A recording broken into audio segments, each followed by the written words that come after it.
Hey, Rising Church, welcome to round four in our series in Psalms. I hope you guys are off to a great start in your groves. Maybe had a little bit of fun sharing some of your fun stories about Valentine's Day or gifts that you've received. But today, as we in this week's reading in Psalms, I want to focus in on nature. You probably figured and noticed that it's talked about quite a bit. And I just want to talk for a minute just about the idea that God is our sustainer. You probably read throughout the readings this week about how God is a provider. God waters. God causes the grass to grow. God, brings wine and oil and bread. And I like how in chapter 27 it says, "All creatures look to you to give them their food." And even in chapter 36, it talks about this idea that we feast on the abundance of your house and how God is the one who provides. And I think that's probably a little bit difficult for us to really comprehend in our day and age and our culture because sustenance, food and water is just something that we just take for granted. We just assume it's just always there. You can always go to Kroger or to Walmart, Costco, Dollar General. I mean, there's just food everywhere, unless there's a giant storm and everybody freaks out, right? Then we understand sustenance.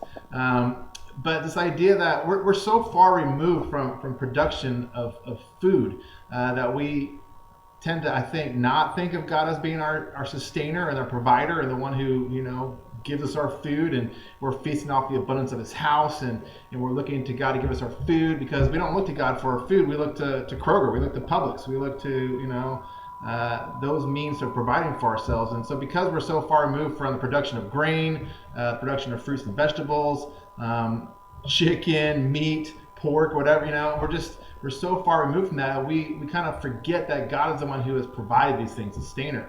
And when you read in the Psalms about nature, and I think the people of the biblical times, when they wrote these things, they were so close to nature. They were all farmers, and so they understood that God had to provide rain. Otherwise, they would not eat. God had to provide, cause the grass to grow. God had to provide these animals. God had to provide fruits and vegetables and grains and everything else.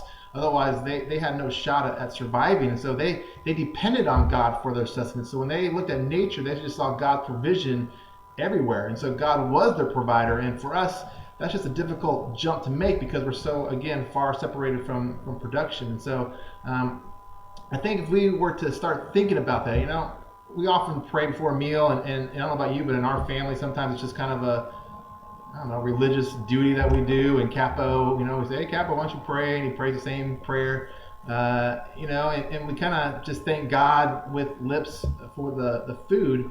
But maybe we should really stop to think about it, because if God stopped all that, if God really is the provider, if he really is the sustainer, if he really is the one that we're feasting off the abundance of his house, of his creation, maybe we should thank him for that and really take time to stop and appreciate that. That God is the one who spoke all this into creation, spoke this all into being, and the only reason that we have any of our sustenance is because of him ultimately providing it and creating a world that would provide for our needs. And so in that sense, we celebrate Valentine's Day, and at Valentine's Day we traditionally we give these gestures of love and affection to one another. We give chocolate or flowers, or maybe it's go on a date, see a movie, or go out to a nice dinner. And it's kind of, I wonder what it would be like if we were to start thinking of nature as this gesture of God's love and affection for us, that he, is providing for our needs, that he has given us the beauty of creation, the majesty of creation to point us in his direction. And then maybe see that as a gift, a gesture of his love and affection towards us. Because I don't know about you, but when, like even right now, I'm in a room, surrounded by nothing in nature. But whenever I get out in nature, I just feel like it really helps me get my perspective right.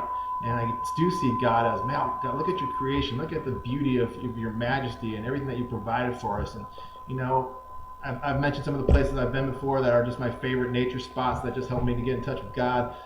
Yosemite, up at Glacier Point, looking into Yosemite Valley and Half Dome and Yosemite Falls, coming cascading down. This past summer, we're at the bottom of Niagara Falls, Horseshoe Falls, in the May of the Mist boat. And I'm just telling, that is just awesome. When you just see all this water just pouring down everywhere you look, you just see waterfall, you just see God's majesty, his creation. Or when you look at the stars on a night in the desert and you just look up in the sky, you can actually see the stars and the brilliance of it. It's almost like God's just giving us this gift, saying, hey, I created all this, I spoke this into being. And I think that's why it's so profound for many of us when we do finally get out in nature. And we get out of our buildings, we get out of our cubicles, we get out of our cars, we get out of our bedrooms, and we stop looking at this two-dimensional TV screen, you know what I mean? And we see the three-dimensional of God's creation, that it just helps us to understand God as our sustainer, as the provider, the artistry and the creation and the beauty of everything He's created. So I just hope that maybe this week, as you were reading in Psalms, you just really appreciated the power of nature and God being the one that waters the planet and causes the grass to grow and provides us food to eat. He is the one who has created all this, ordained all this. And I love in Psalm 148, as we wrap up, just that everything in all creation is ultimately worshiping God. I just love that idea. That the grass worships God, the trees worship God, the stars and the sky, and the moon, the sun, the thunder clouds, the animals, the sea creatures, everything is just created to praise Him, to give glory to Him as the sustainer, as provider, as the one who put all this together. So I hope you guys have a great discussion this week as you do dive into some of these more nature psalms and the power of the witness of creation and nature for God's existence and God's love for us. So I hope you guys have a great week, and we'll see you next time.